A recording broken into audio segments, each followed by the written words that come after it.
I guess that was a pretty good explanation that I gave, because yeah, jargon is probably the other term for this talk, which is what always constantly confuses me.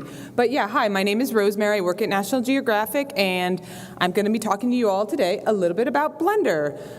If you don't know what Blender is, or you somehow missed Carl's talk this morning, it is a 3D modeling and animation software that has become a valuable tool for cartographers over the last few years, but its complex interface and technical jargon can be quite intimidating. At least it was for me. And so I am presenting this talk, Blender for Novices, because this project, which I took as a challenge to learn Blender for, is actually a scene from the Roman Empire. It's in modern-day Germany, so the area of Germania around the 1st century AD. And the term novice, of course, stems from the Latin term novicius, which means beginner or someone new to something. So why Blender?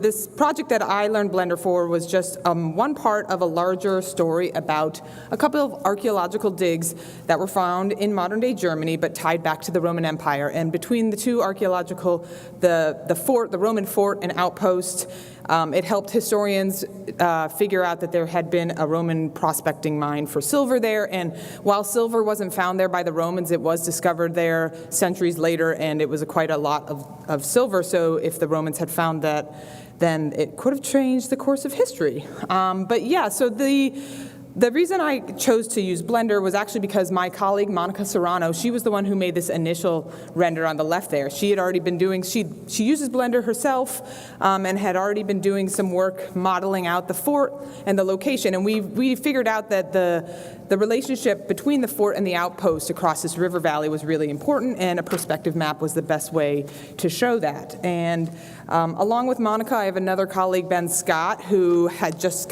he works for our interactive team, and I just have a little still on the bottom right of this amazing interactive that he did using Blender, even to create that boar in the background. He used Blender to make this whole scene, and it's about the home of wood ants and these cool little mountains. So I knew I had a couple of colleagues that had experience in Blender. I also knew that we had tons of resources available, as Carl alluded to.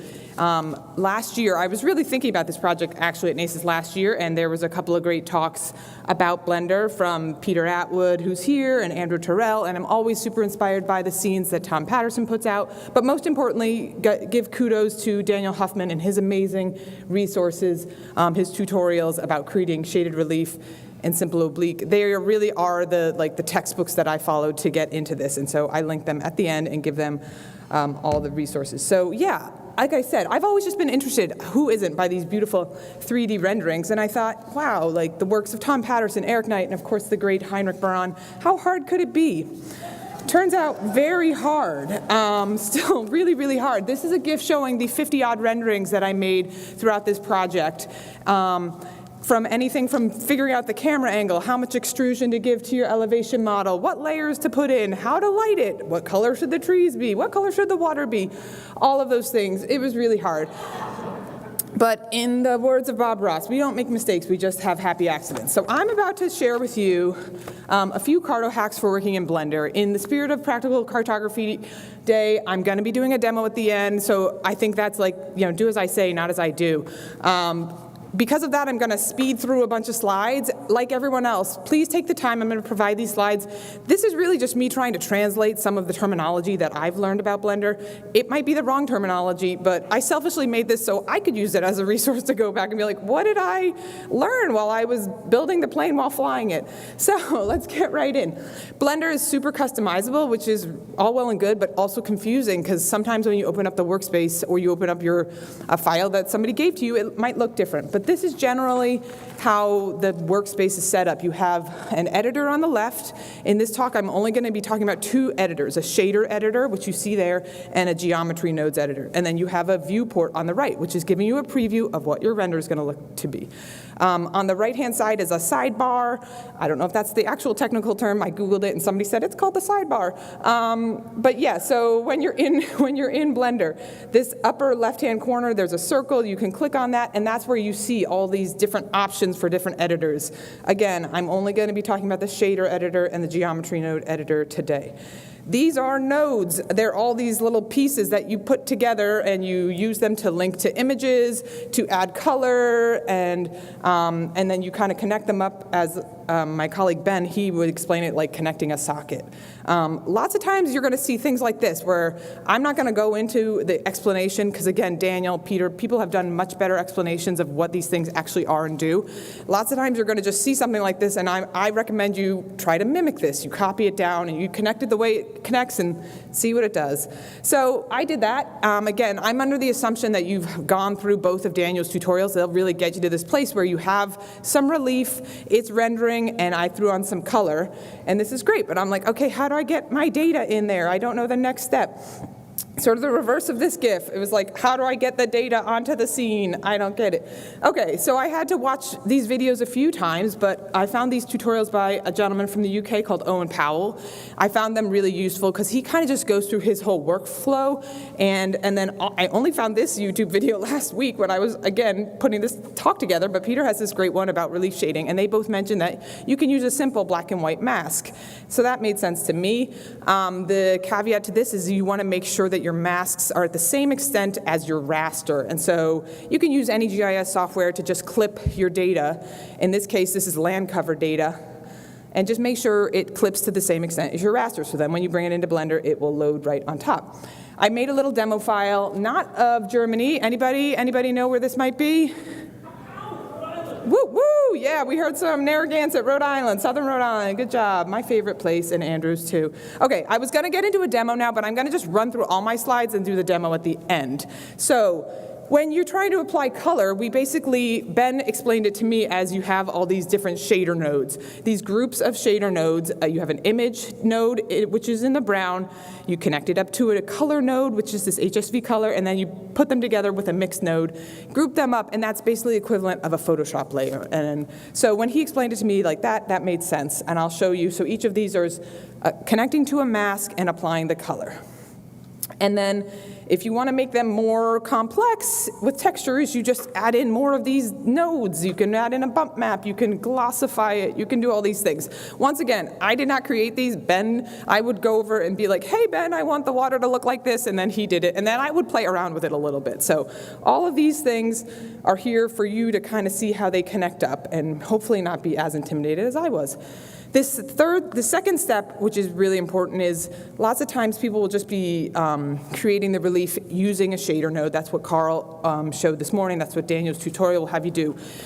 There's also another way you can do it, which is by using a displace modifier, which is a whole other tool.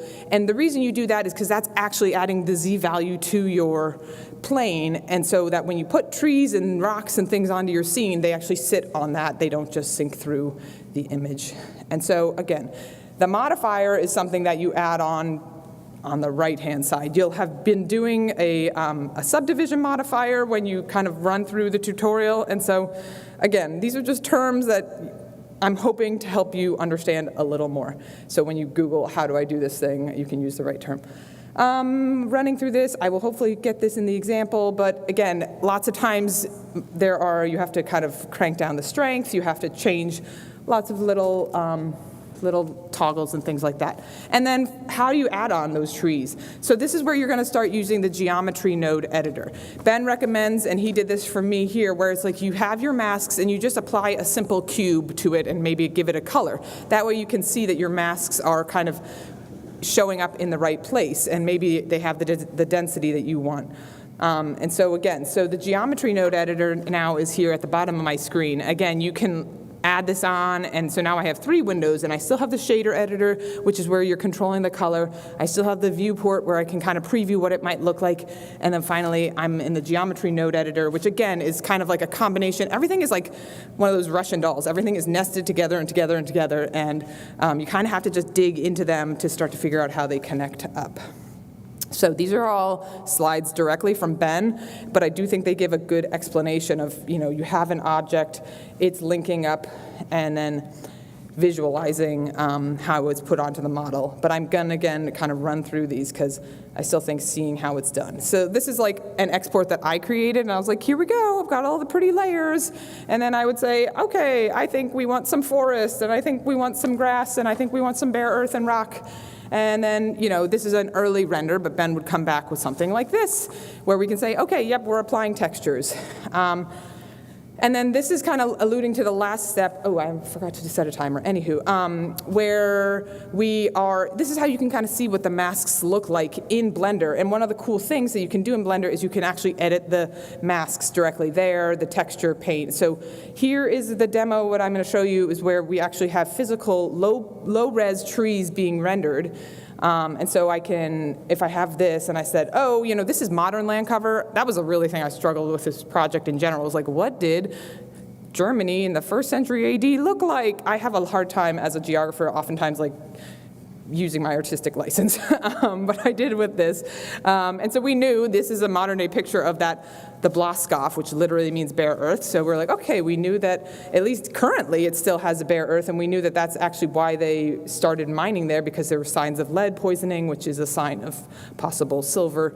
So we knew we needed to get rid of some trees. An expert, we were making these renders, and he's like, there wouldn't be trees that close to the forts of a Roman fort or the walls. And then they said, you could put in some dirt paths to show where they walked.